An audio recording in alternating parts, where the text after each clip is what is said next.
December 29th, 2006.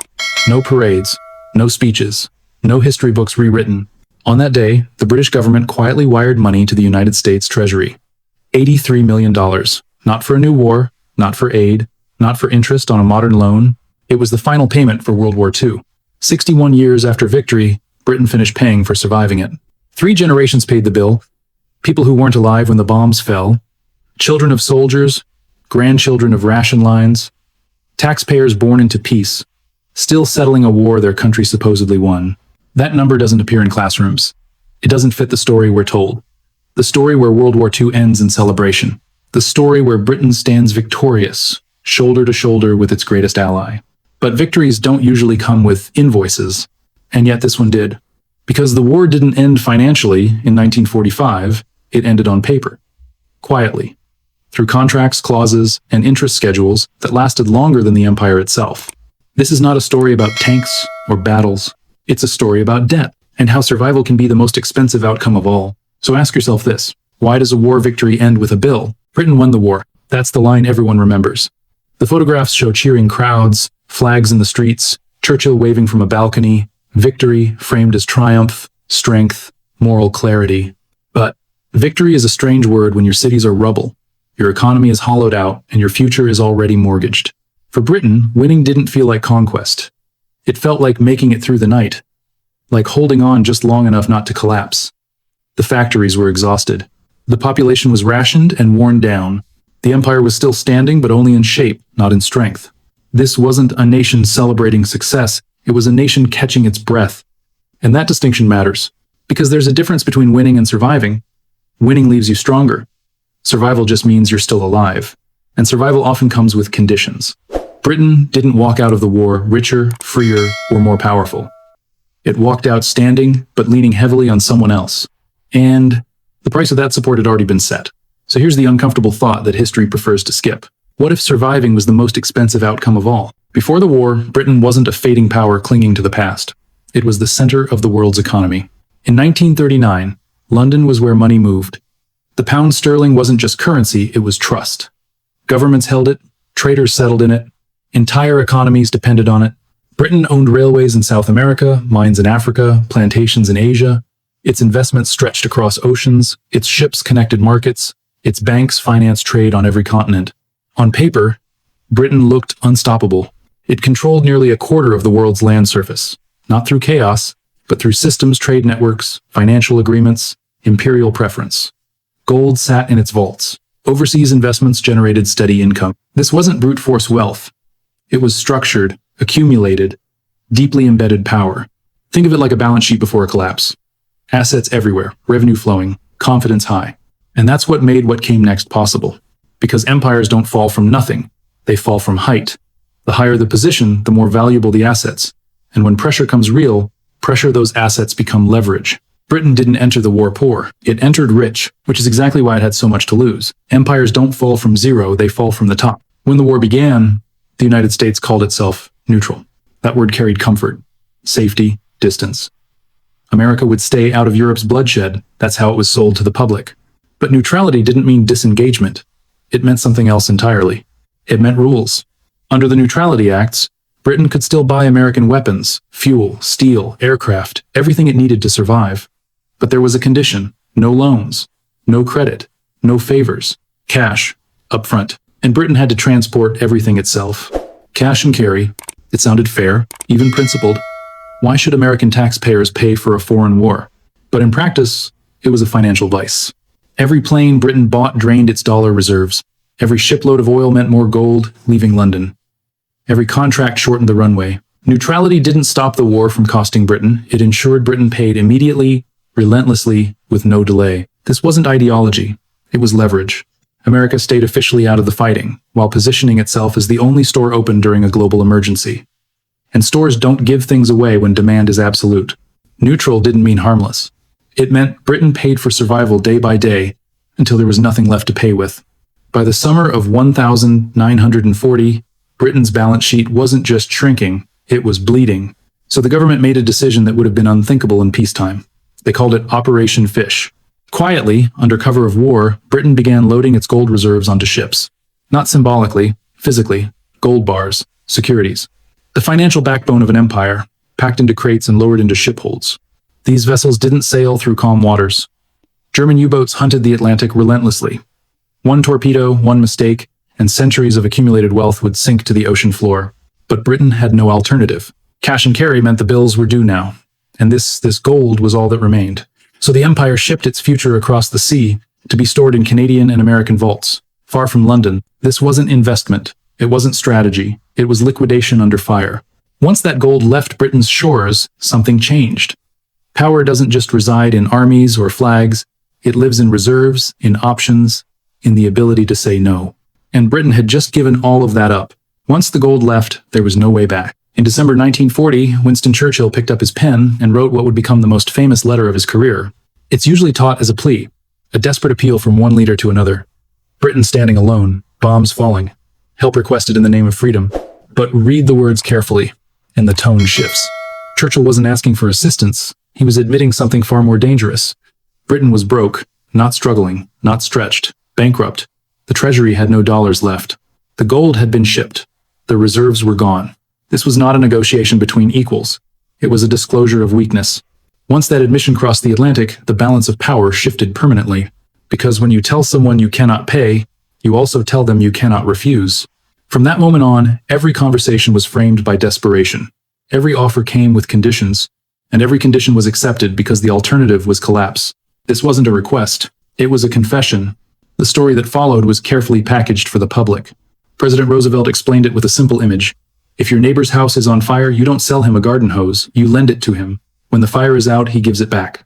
That, he said, was Lend-Lease. It was warm, moral, easy to understand, and almost entirely false. Because hoses don't come with audits. They don't come with clauses. They don't require you to sell your furniture before the water turns on. What happened behind closed doors looked nothing like generosity. It looked like leverage. Britain wasn't being helped. It was being evaluated, measured, stripped down to see what else could be taken before aid began. Lend-Lease didn't start with supplies. It started with conditions, with spreadsheets, with legal language that mattered more than speeches. The name itself gave it away. Lend, lease, not give, not share, temporary, accounted for, reversible. Beautiful stories are often told to hide ugly contracts. And this one hid the most expensive contract Britain would ever sign. Behind that contract stood a man most people have never heard of. Henry Morgenthau Jr. Not a general, not a diplomat, not a public hero. He was the U.S. Secretary of the Treasury, and during Britain's darkest hour, he controlled the gate.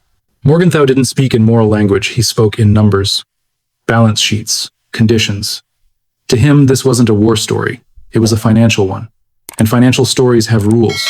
Before a single dollar of aid would flow, Morgenthau wanted proof. Proof that Britain had nothing left. Proof that every alternative had been exhausted. Proof that no British asset anywhere in the world could still be sold. This wasn't cruelty in his mind, it was policy.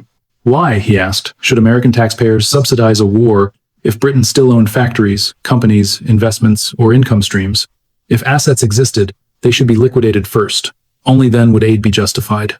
No speeches, no sentiment, just accounting. Empires aren't dismantled by generals. They're dismantled by accountants. The next demand wasn't for weapons. It was for information. The U.S. Treasury wanted a complete inventory of British wealth. Not estimates, not summaries, everything. Government assets, private investments, corporate holdings, railways, mines, shares, dividends. Any British-owned value, anywhere on the planet. Think about what that meant. Britain was fighting for survival. Its cities were under nightly bombardment, and America's condition for aid was simple: prove you are truly poor. This was the audit of a dying empire. Every asset was counted like furniture in a foreclosed house, not to help rebuild it, but to decide what could still be taken. British negotiators tried to explain that selling long-term investments during a war would destroy the country's future, that it would be a fire sale, that Britain would get pennies on the pound. The response was cold. If Britain still had assets, then Britain still had options. And as long as options existed, aid would wait. Aid only comes after everything is counted. And once everything is counted, there's nowhere left to hide. Once the inventory was complete, the next step was inevitable: sell. Not slowly, not carefully. Now, British-owned companies in the United States were ordered onto the market immediately.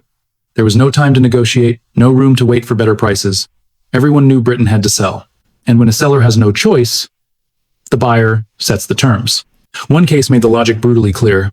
American Viscose Corporation, a major industrial company, profitable, strategic, British-owned.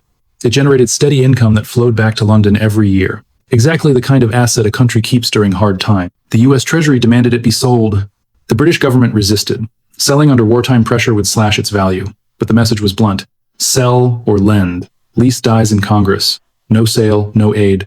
No aid, no survival. So Britain seized the company from its own owners under emergency powers and sold it into a market that smelled blood. Investment banks handled the deal. They knew Britain was desperate. The price reflected that. Half its real value. Gone. That sale wasn't an exception. It was the model. Stocks, bonds, securities, entire portfolios built over generations were dumped. Britain wasn't negotiating anymore. Desperation sets the price. And once the first asset fell, the rest followed. The humiliation didn't stop with companies and shares. It went deeper, strategic, irreversible. Before Lend-Lease was even formally approved, Britain struck another deal born of panic. The Atlantic was infested with German submarines. British shipping was being sunk faster than it could be replaced. The Royal Navy needed destroyers immediately. The United States had some to spare.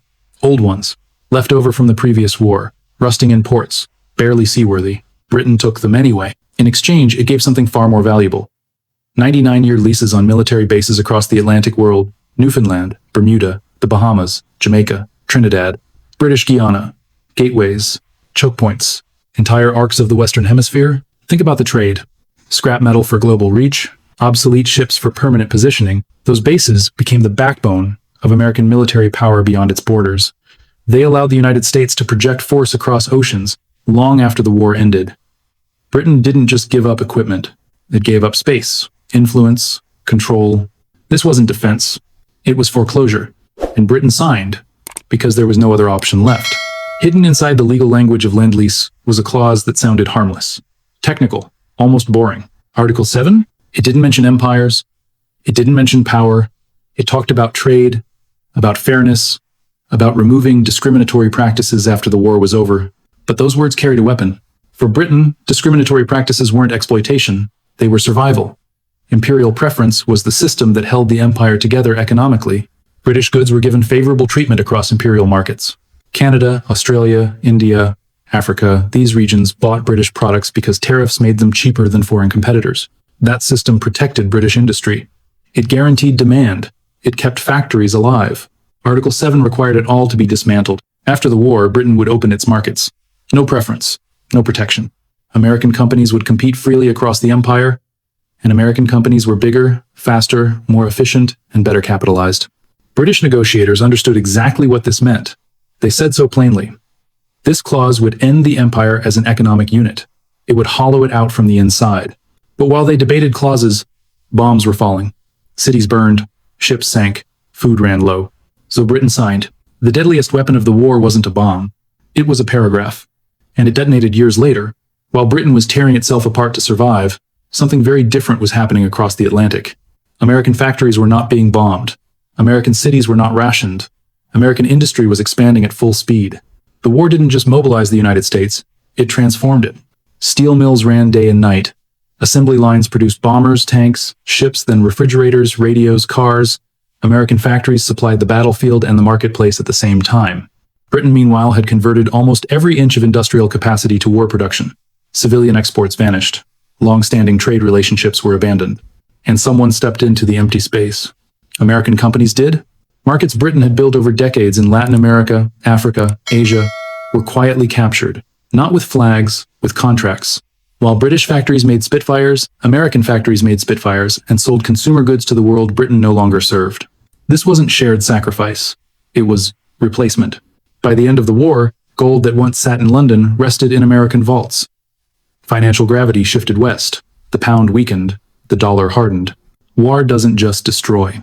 It redistributes, and someone always grows richer during war. When the war finally ended, Britain thought the worst was over. Japan surrendered. Europe exhaled. Crowds filled the streets. Bells rang. After 6 years of total war, the moment had come to rebuild. Then the lifeline was cut. 7 days after Japan's surrender, the United States terminated Lend-Lease. Instantly. Completely. No transition. No warning period. American supply ships already at sea were ordered to turn around and go home. The flow of food stopped. The flow of fuel stopped. The flow of raw materials stopped. Britain had built its entire wartime economy around that supply chain. Factories were not ready for civilian production. Farms could not feed the population alone. Half the nation's food had been imported and paid for with American credit. Now the credit was gone. What Britain faced wasn't recovery. It was starvation. Officials stared at the numbers in disbelief. Victory had lasted a week. After that, the country stood on the edge of economic collapse with no reserves, no income, and no leverage. Survival, once again, required a deal. Victory lasted 7 days. Into that collapse stepped one man, John Maynard Keynes. He wasn't a politician, he wasn't a soldier. He was the most influential economist of his time, the man whose ideas had shaped modern governments. And now, near the end of his life, he was sent to Washington to do something no theory could prepare him for: beg. Keynes believed Britain had earned something more than charity. He believed there was a moral debt. Britain had fought alone while America stayed neutral. It had exhausted its empire buying time for the West. The bill, he argued, should be settled with justice. He didn't ask for a loan. He asked for a grant. $6 billion. Not to enrich Britain, not to restore power, just to prevent collapse, to stop starvation, to allow conversion from war to peace. But moral arguments carry no weight when leverage is gone. The American response was calm, clinical. The war was over. The public was tired. Congress didn't trust Britain's new government. Sympathy did not translate into currency. What Britain was offered instead was a loan, with interest, and with conditions that would strip away what little independence remained. Keynes fought those conditions until his health failed. His body gave out under the strain. Months later, he was dead. Morality has no exchange rate, and Britain signed anyway. The most dangerous condition wasn't the interest rate. It was convertibility. On paper, it sounded reasonable. Britain would make the pound sterling fully convertible into dollars. Anyone holding pounds could exchange them freely. A return to normal trade, a symbol of stability. In reality, it was opening a floodgate. During the war, Britain had forced its empire and trading partners to accept payment in pounds. Those pounds couldn't be converted. They were trapped in a closed system, usable only for British goods. It protected British industry and preserved scarce dollars. Convertibility destroyed that system overnight. The moment the pound was opened, the world rushed for the exit. Countries that had accumulated sterling for years tried to turn it into dollars immediately. Everyone knew American goods were better supplied. Everyone wanted dollars. In weeks, Britain began hemorrhaging money. Hundreds of millions drained away with nothing gained in return. The loan evaporated not through spending but through exchange. Within 5 weeks, the damage was so severe that Britain was forced to suspend convertibility entirely. A quarter of the loan burned for nothing. Confidence shattered. Humiliation complete. Once the door opened, everything rushed out. And Britain learned the hardest lesson in finance. You don't open the dam when the river is against you. Britain didn't fall in a single moment. It stepped back, quietly, administratively, through memos and telegrams. By early 1947, the British government faced a reality it could no longer deny. It could not afford to police the world anymore. Not militarily, not financially, not psychologically. The empire that once guaranteed global order had become an expense it couldn't sustain. So Britain withdrew. In February of that year, a message crossed the Atlantic. It wasn't dramatic, it wasn't emotional, it was practical. Britain informed the United States that it could no longer support Greece and Turkey. For a century, Britain had held the line there, keeping Soviet influence out of the Mediterranean. Now, it was done. The message was simple. We can't pay for this anymore. That single admission triggered a handover. The Truman Doctrine. America stepped in to fill the gap. Military aid, economic aid, bases, influence. Power doesn't disappear when one empire collapses. It moves, it concentrates, it finds a new center. Someone always fills the vacuum. And from that moment on, Britain was no longer the one making the call. Britain was not the exception. It was the prototype. What happened between 1940 and 1947 wasn't an accident of history. It was a system being tested then reused. After the war, Germany lay in ruins. Its cities flattened, its economy shattered. The Marshall Plan arrived wrapped in hope and generosity. Aid flowed in, factories reopened, prosperity returned, but the conditions came with it. Open markets, American goods, American influence, American bases that never left. Japan followed a similar path, rebuilt with American capital, reshaped under American oversight, protected by American power, dependent on it. Even today, its economy is tied to U.S. debt. Its security tied to U.S. bases, its autonomy constrained by agreements signed in crisis. The pattern repeats because it works. Crisis creates urgency. Urgency removes choice. And when choice disappears, Contracts become destiny. Aid arrives, but sovereignty leaks out through the fine print. Britain learned it first, others learned it later. This wasn't the last time it happened. It was just the first time it worked perfectly. This wasn't the end of the story. The story ends where it began. December 2006. No crowds, no headlines. Just a transaction. The British Treasury sent its final payment to the United States, the last installment on a loan signed in desperation 60 years earlier, a war fought by grandparents, paid for by grandchildren. By then, the empire was long gone, colonies independent, bases surrendered, markets lost, the world had moved on. But the debt remained, quiet, persistent, patient. That's the real cost of survival, not measured in medals or memorials, but in decades of interest payments. In choices never made because leverage was gone, in a future slowly shaped by conditions agreed to under pressure. Britain didn't default. It honored the contract. That's what makes this story uncomfortable, because the system worked exactly as designed. The war ended in 1945. The bill ended in 2006. And that raises a final question. What price will the next ally pay? Empires don't collapse the way they used to. They don't fall to invading armies or burning capitals, they fade behind paperwork. They shrink through clauses, conditions, and carefully worded agreements signed during moments of panic. What happened to Britain wasn't betrayal. It wasn't charity either. It was business, conducted calmly while bombs were falling. Survival was offered, but only in exchange for the future. That's the lesson worth remembering, because the tools haven't changed. Debt, currency control, conditional aid, military bases framed as protection. The language is softer now, the contracts are longer.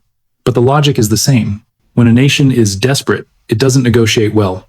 It accepts terms. And once those terms are locked in, power doesn't need to be taken by force. It's already been transferred. This isn't about hating allies or rewriting history. It's about understanding how power actually moves in the modern world. Quietly, legally, permanently. Power doesn't announce itself anymore. If this story helped you see the pattern, stay watching. Because the next crisis is never announced in advance.